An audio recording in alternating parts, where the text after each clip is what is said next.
Practice makes perfect, right? Well, not exactly. Practice makes permanent. So why don't people practice the correct golf swing? Well, there's two reasons. First, people don't understand the golf swing. Second, you need feedback, instant feedback, so that you don't practice bad habits. It's impossible for your instructor to be with you every time you're on the practice range. That's why we developed the Medicus Hinged Club. The Medicus has a scientifically engineered hinge that will release when a flaw occurs anywhere in your swing. And when you make a correct swing, the hinge stays intact. Now you can have quality practice time with the Medicus Hinged Club. With PGA Tour professional Davis Love III and Golf Digest instructor Jack Lumpkin, we have developed this instructional video to help your golf swing, from grip to follow-through. We'll show you the proper way, common faults, and drills to correct those faults. Now, let's go to Davis and Jack and get started.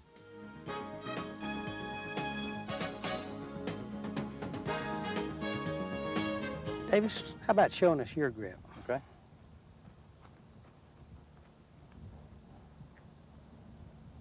Hands fit nicely together. Take them off now and let's show you putting them on one at a time and tell us a little bit about it. I like to first grip the club with my left hand. I like the grip of the golf club to lay right across the ends of my fingers and put my hand right on top of the club. I want my palms opposing each other. I don't want either one of them to be looking at the sky or at the ground. I want them facing each other, right across my fingers. I want the heel of my hand on top of the golf club, and I want the heel of my right hand on top of my thumb. And I want a grip pressure that's not too tight, but is just barely tight enough to hold onto the golf club. And I want that last three fingers of each hand to be the pressure points that I hold onto the golf club with. So your arms are just hanging and your hands are holding the club with whatever pressure you need for the particular shot you're going to play. Right, I like to have a light grip pressure so I can swing freely, but I want it tight enough so the club isn't turning in my hands.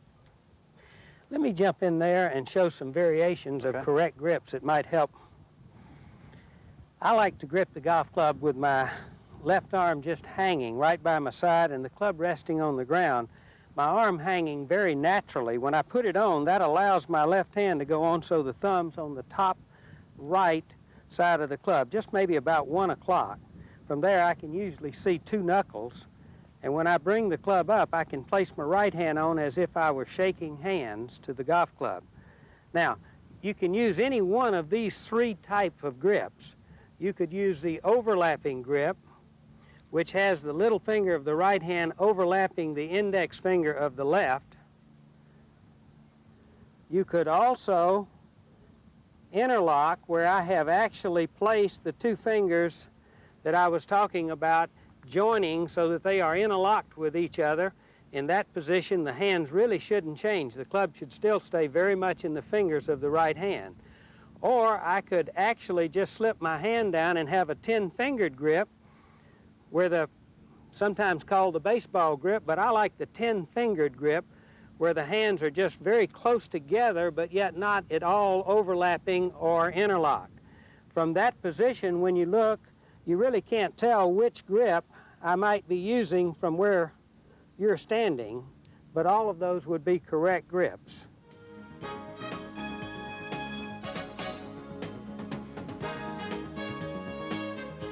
Davis, how about hitting a shot for us and go through your complete routine? Okay.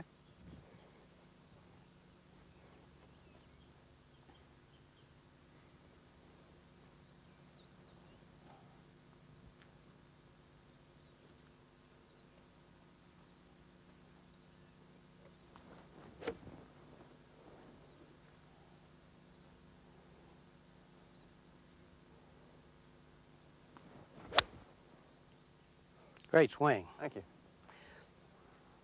Let's do it again, and this time, how about telling me a couple of things you're thinking about at each of those places? You've got such a good routine, and it's so repeatable. You do it every time. Every time I see you on TV, it's the same over and over. What do you do back here?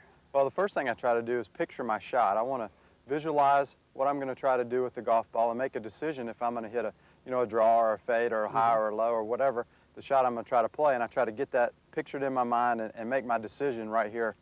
So your mind is actually made up right there. I'm decided right here, so when I go up to the ball, all I have to do is try to execute the decision I made back here. All right, as you walk up, are you looking at anything in particular? I'm just trying to come in from the side a little bit so I don't preset my aim by getting my feet down first. I try to get in a little bit open and walk into the ball and get my aim set up so I can make my practice swing right here beside the ball.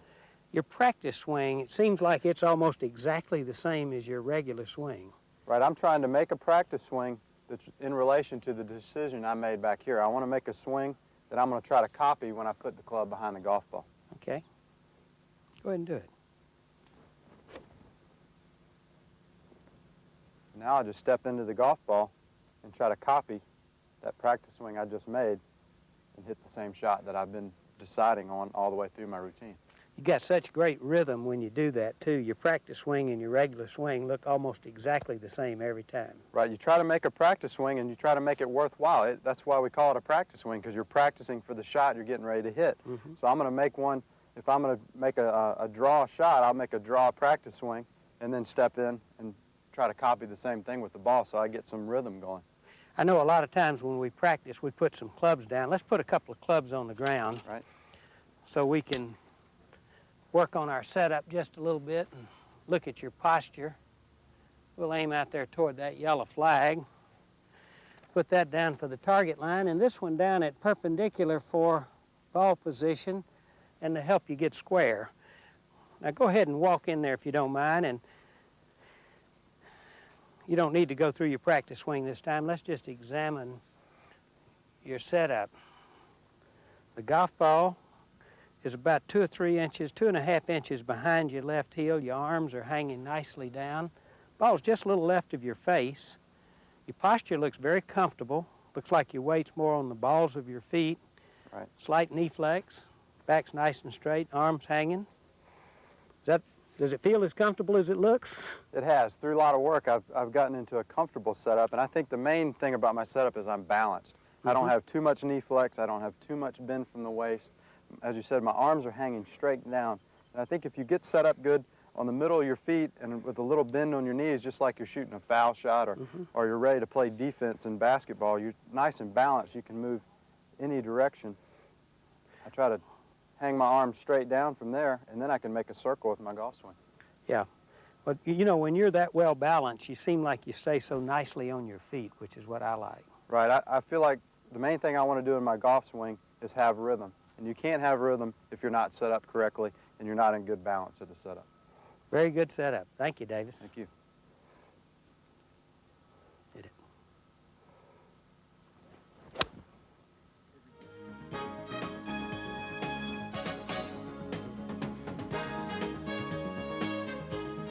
Davis, how about making a few swings with the hinged club? Okay. Let's check out a few of your positions and just talk to me a little bit about your takeaway. Let's see you demonstrate your takeaway. Okay, I feel like I start away in one piece, start winding around my right leg a little bit. So really one piece means your arms and your shoulders and the club have all worked together, hands very quiet. Right, everything starts together and start getting into my right leg without my right knee getting right straightened. Yeah, do it one more time. Let's see it again. Good. Bob, let's see you make a few swings with the hinged club. I've set these two clubs down to kind of represent the target line. Since you're not actually going to strike the ball right now, let's see you make a takeaway.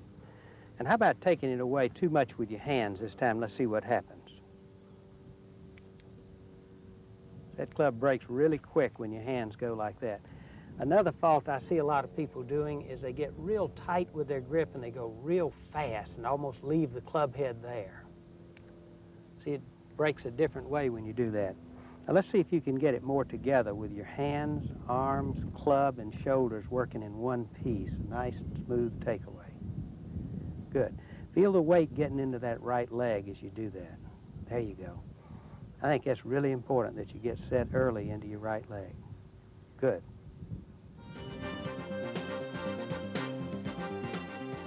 Here's a drill for the takeaway. Take your normal stance. Take the butt of the club and put it in your navel, gripping down on the shaft. Take your hands and move them back to your right foot, making sure that your stomach hips, and shoulders rotate open the same way. While doing this, the weight should stay to the inside of your right foot and your knee should stay flexed. Now let's try it down. Take the club back to your right foot with your hands while your body rotates open, everything staying together. A great way to feel a one-piece takeaway is with the Medicus ball. By placing the Medicus ball between your arms and against your chest and taking your normal stance, it gives you a feeling of connection. Take your hands back to your right foot, making sure that your weight stays on the inside of your right foot and your right knee stays flexed. This makes everything move back together.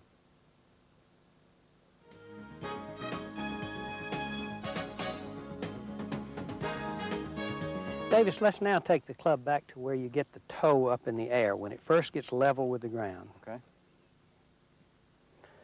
And notice here, see how that's parallel to the target line. Toes basically up. Wrists have started to hinge just a little bit. You feel a little more weight on your right there? Right, the weight's still moving towards my right heel, and just trying to keep my right knee flexed. I don't want it to straighten up and let my weight get outside my leg, so keep that knee flexed and let that shaft get parallel to the line of play. Very good. Bob, try another swing. This time, let's see you keep your weight on your left leg and let your right leg straighten. Thing breaks in a different place, doesn't it? Sure does. One more time. Can't quite get into that toe-up position if your weight stays back over on your left and your right straightens out. Try it one more time. This time, let your weight go naturally to your right, but just over-rotate your hands and arms on the takeaway.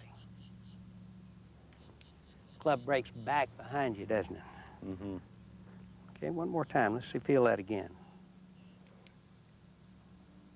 Okay, now let's see you do it correct one more time, where you've got it all together, where it's together. How's that feel? It's different, isn't it? Sure is. The club actually is parallel to the other line there.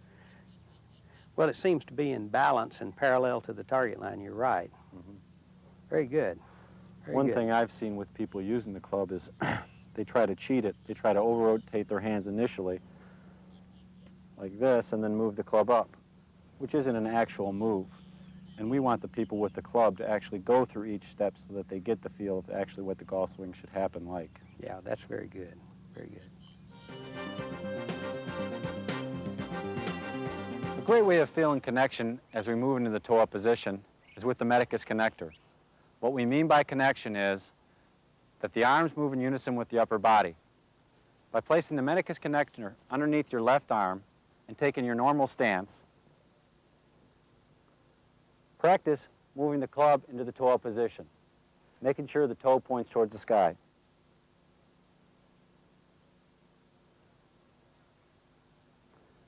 Now, if it doesn't work in unison and the arms take it back by itself, the Medicus connector will fall out.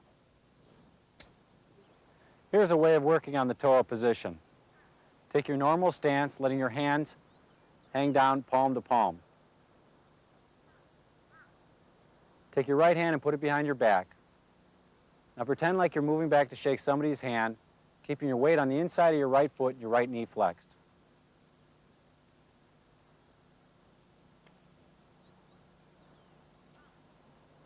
Now let's try it with a club. Again, take your normal stance.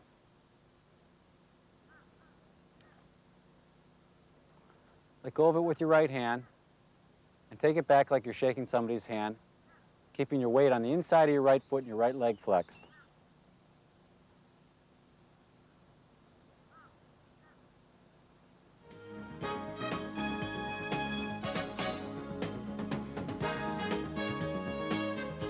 Davis, let's go to that point in your backswing where your wrists are reasonably cocked. Okay. Club's pointing. Very good. Shaft pointing more toward the target line like that, wrist cocked, weight solidly on the right now, body starting to wind. I'm starting to feel some tension in my hips and feel that wind up around my right leg now that I'm onto my right heel.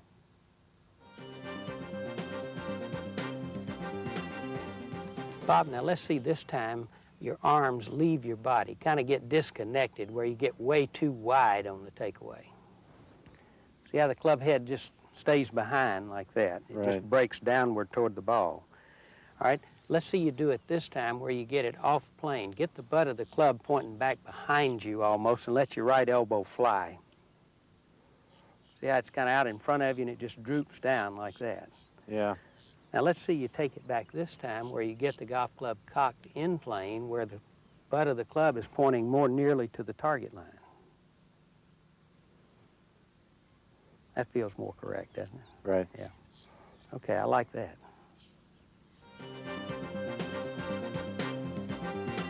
A good drill for feeling the proper setting of the hands is with the Medicus hinged club. Take your normal setup.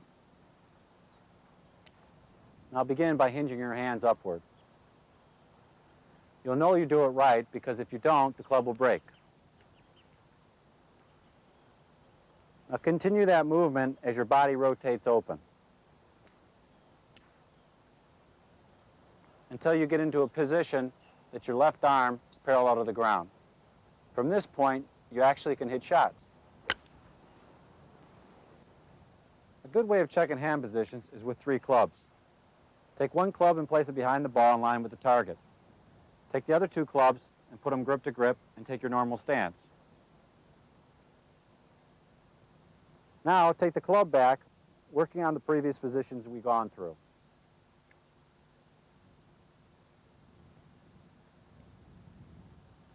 When you get to where your left arm is parallel to the ground, if the shaft points at your target line, then you're in the right position. Not outside it, not inside it, but at it.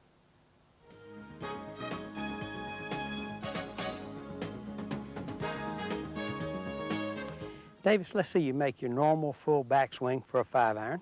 Okay. Now, what do you feel right there? Well, I feel like I've wound myself into my right side. I feel like I've got a full turn, and the club is just about to parallel. How about your right leg? Where do you feel your weight there? It's more towards the right heel, whereas when I set up on my setup, I was right over the middle of my foot. I feel like I've moved to the right side a little bit. It's kind of interesting. Your hips have turned about maybe 40 degrees. Your shoulders usually turn about 90 degrees. It's hard to do that in a post. Let's see you do it normally and just take it on back, just regular speed, so you get your full turn. Good. And that's where you normally are, right there. Club parallel, fully turned, weight behind the ball, right leg still flexed, in a position to make your forward swing. Right, I'm coiled up and I'm ready to start my downswing. Looks really good there. Bob, this time, let's see you start with a real bad grip. Just go ahead and get it real strong. See if that club gets closed at the top and see what happens. Feel that thing just drop and flop right up there? Yeah, you can't keep it straight. Pretty hard to do it with that grip, isn't it? No, you can't. Okay, now let's see you take your correct grip and go ahead and just let it fan open a little bit and let your arms kind of leave your body so it gets laid off a little bit. See, that's dropping in a different position behind you and be pretty difficult to hit your ball well from there. Points away from you. Yep. All right, let's see you do it correct. Try to get it going through the correct toe-up position, cocking against your thumb, and keep winding together. Much better, like that. Here we are with our grip-to-grip clubs again. These should help us check positions all the way to the top. Take your stance and go through our positions. When you get to the toe-up position, the club should be parallel to the target line. When you get to where the left arm is parallel to the ground, the club should point at your target line. And when you turn to the top, your club should be parallel to the target line again. Another drill for checking the top position is take your normal stance. Extend your arms, cock your wrist, lift your arms over your head, turn, and hit it. It's that simple.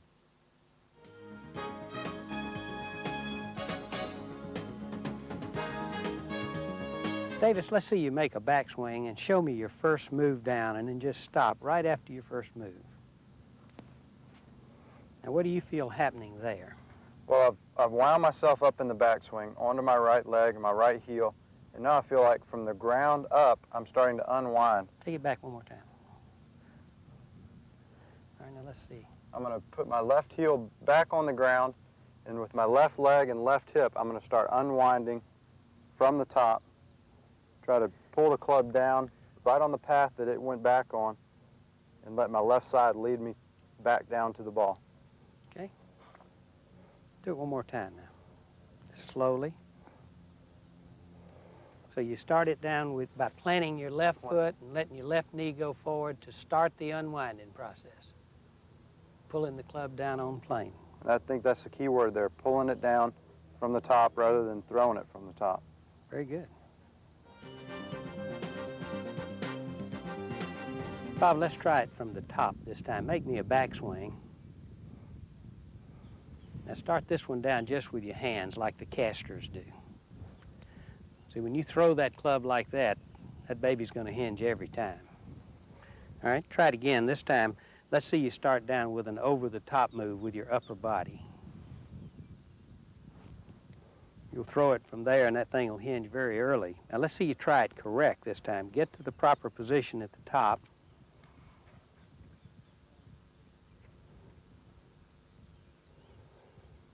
And let's start it down with our left knee going left and our hips turning and pulling the club down on plane. Very good. This is my favorite drill. It teaches the initial move down. What we're going to do is place the Medicus ball between my legs. Take my normal stance. If I make an improper initial move down, the ball will stay between my legs. If I make the proper move down, with my left knee moving at the target first, then the ball will drop.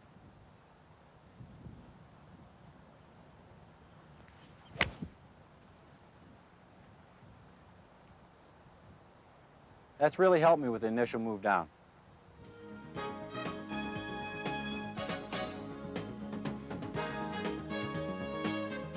Davis, let's see you go all the way to the top and come down just before impact to the pre-impact position. Yeah, just keep moving there and feel that. What are you feeling right there? Well, I feel like I'm still unwinding with my hips. My hips are opening a little bit, and I like to feel like my left side keeps turning, so when I get to impact, my wrists haven't unhinged yet. I don't want them to start unhinging up here. I want to keep moving and keep pulling that club through to the ball. So your left side is really just pulling that golf club right through, and as you turn through, centrifugal force will square it, right? Right. At the next position, I'll let the wrists unhinge, but I want to keep pulling this club with my left side right to parallel, so I'm in a good power position right here. Very good. Do it one more time. Excellent. Bob, let's see you make a couple of swings for me, and let's examine the pre-impact position just before the club reaches the ball there. How about taking one up a little steep and drop it down to the inside like a lot of hookers do?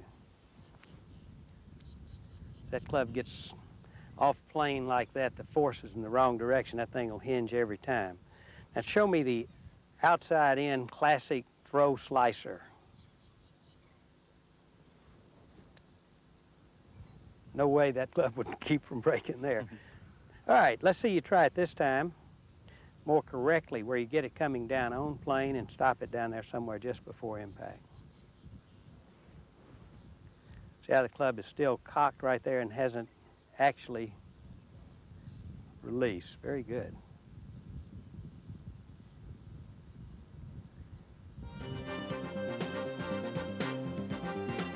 What we've done here is simply insert a tee in the butt of the club. A lot of people have a problem with casting where they lose power. It's an early release. What we're going to do is called the pump drill. We're going to drive the tee at the ball. We're going to pump 3 times and hit it.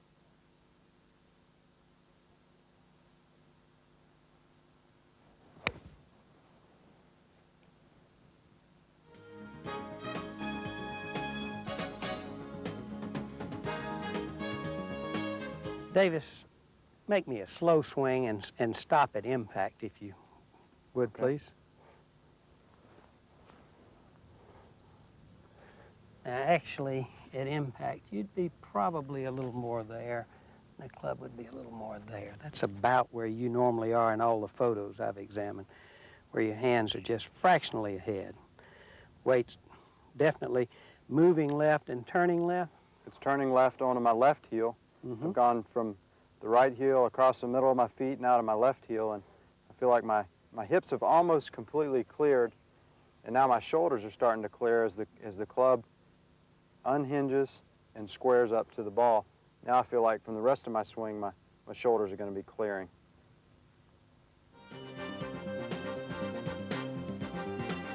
Bob, let's demonstrate impact here. Now, why don't you go ahead and take a regular backswing and make me a much too lateral forward motion with your lower body.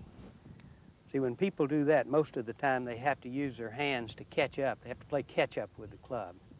Seemed to put me in a casting position. Yeah, it does. Let's see you go ahead and hit a shot, and let's see you do it correct now, where you turn back through the ball and keep that thing from hinging.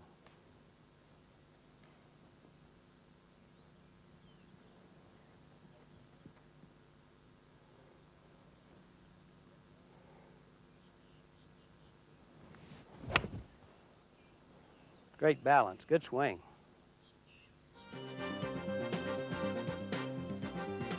The most important part of the golf swing is the impact position. What's actually taking place is the right arm is extending out to the ball, while the wrist still remains cocked. What I like to do to get a feel of that is actually take a ball and throw it in the general area of the ball that I'm trying to hit.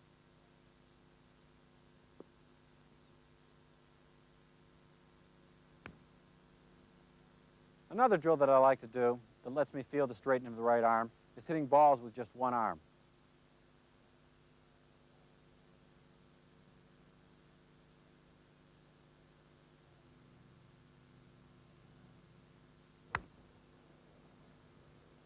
This helps me really feel the extension of the right arm.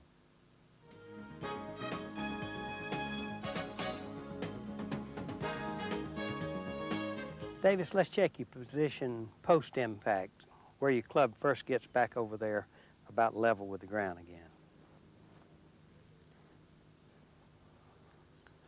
Very good. Your toes starting to come up. Club's basically getting into a parallel position. What do you feel there?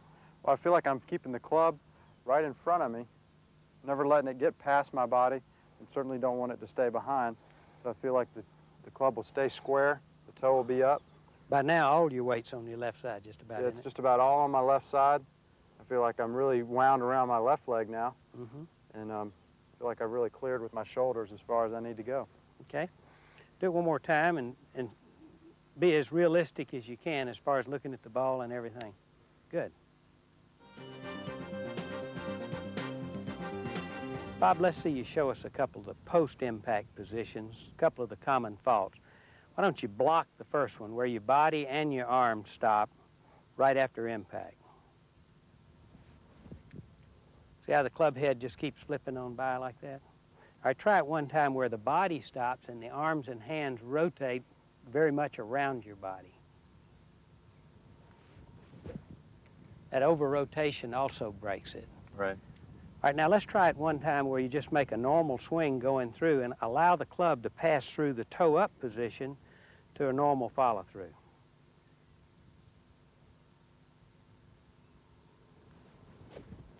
See, when your body keeps turning like that, that club goes through that nice toe-up position and it'll stay together. Right. Nice job. One of the drills I like to do for the post-impact position is called the toe-up to toe-up drill. I like to set up. When I take the club back and it's parallel to the ground, the toe's up. When I go through and the club's parallel to the ground, the toe's up. Toe up, toe up, toe up, toe up.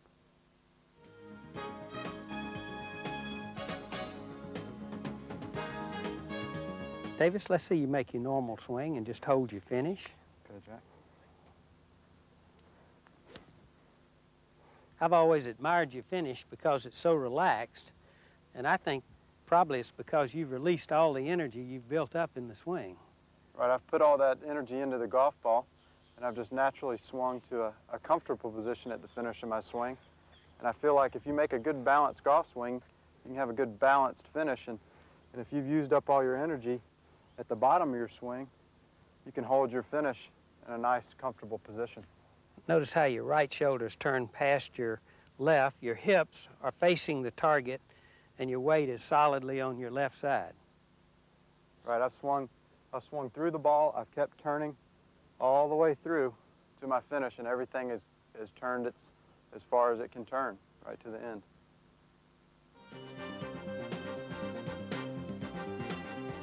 Bob, let's see you go make a swing and let me see you finish. This time I want a finish that's way too high, out to the right, almost a peekaboo finish, as you see people do. Notice how that club breaks right behind your head back here, gets hanging down. All right, what would happen if you were to cut your finish short this time, if you just stopped it real abruptly?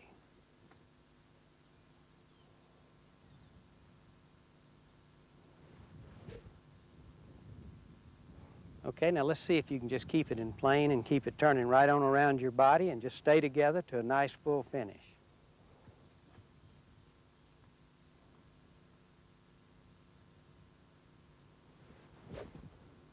Good job, like that.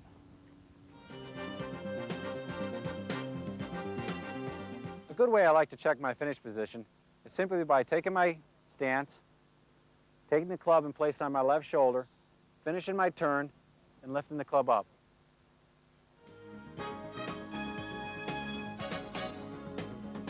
Let's review the proper grip.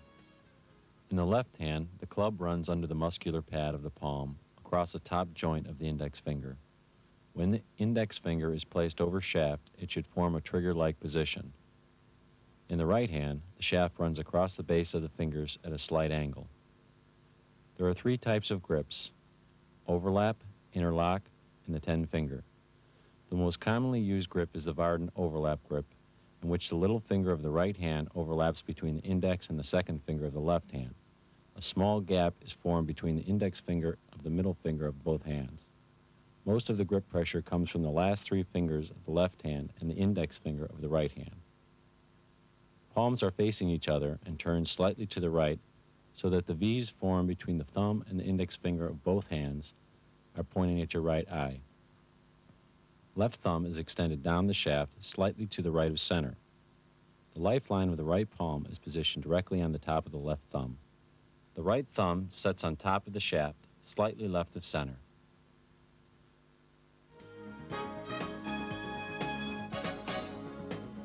The feet should be positioned shoulder width apart, weight distributed equally.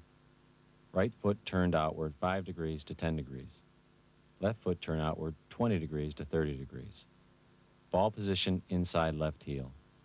Left shoulder and hip slightly higher than the right side.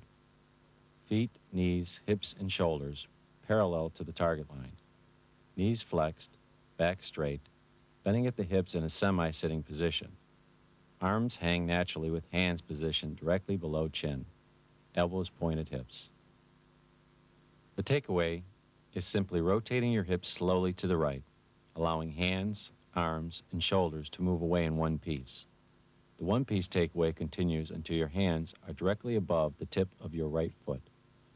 No cocking of your wrists have taken place at this point. From the takeaway, continue upper body rotation, turning slightly away from the target while keeping right elbow close to your right hip. Hands travel back parallel to the target line with a slight cocking of the wrists. Club face is rotated open with the toe pointing toward the sky and the shaft is parallel to the ground. Weight is transferring to your right side. Shoulders should continue to rotate away from the ball with the right knee remaining flexed, and the weight continues to transfer to the inside of the right heel. Hands become fully cocked, positioning club perpendicular to the ground. Left arm is extended and parallel to the ground. From the rear view, club shaft should point at the target line. Before the club reaches the top, the weight shift back toward the target has already begun. The shoulders have turned fully to the point at which your back is facing the target 90 degrees, while the hips have made a 45-degree turn from the setup position. Right knee remains flexed, and is slightly inside the right foot. All clubs, except for the driver, reach a position less than parallel to the ground. Left thumb should remain directly under the shaft. Shaft should aim down the target line. Hips should remain at the same level as during the takeaway. Weight shift from the right to the left side that started from at the top position continues toward the target while your hips rotate back to the setup position. Right knee momentarily holds at a position inside the right foot. Left arm is once again parallel to the ground with the right elbow lower than the left. Wrists remain in a fully cocked position. The left hip continues rotating on the same plane, opening left of the target. Right elbow has reached a point above your right hip pocket. Wrists are beginning to unhinge, forming approximately a 90-degree angle with the club shaft. The club is in a toe-up position. Weight is shifting to the left side. Right heel lifts off ground and continues towards target. Left hip continues opening left of target. Left shoulder is visibly higher than right. Head remains behind the ball. Right arm is extending while releasing the wrist cock. A straight line is formed from the top of your left shoulder down through your left arm to just inside left heel. The club face is now square. Weight is now on the left side. Right shoulder, hip, and knee driven toward target as left shoulder vacates up and out of the way. Head remains behind the ball in the impact position. Right arm is now fully extended while the left arm remains close to the chest and begins to fold. Hands have rotated, allowing club shaft to point down target line in a toe-up position. Weight is totally balanced on the left side. Hips are level. Belt buckle is pointing directly at the target with the right shoulder closer to target than left. Right knee aims at the target and finishes even with the left. Back is in a more relaxed and upright position. Both arms folded with club shaft running in back of upper neck. Head has moved slightly up and forward of original setup position. Left thumb finishes under the shaft.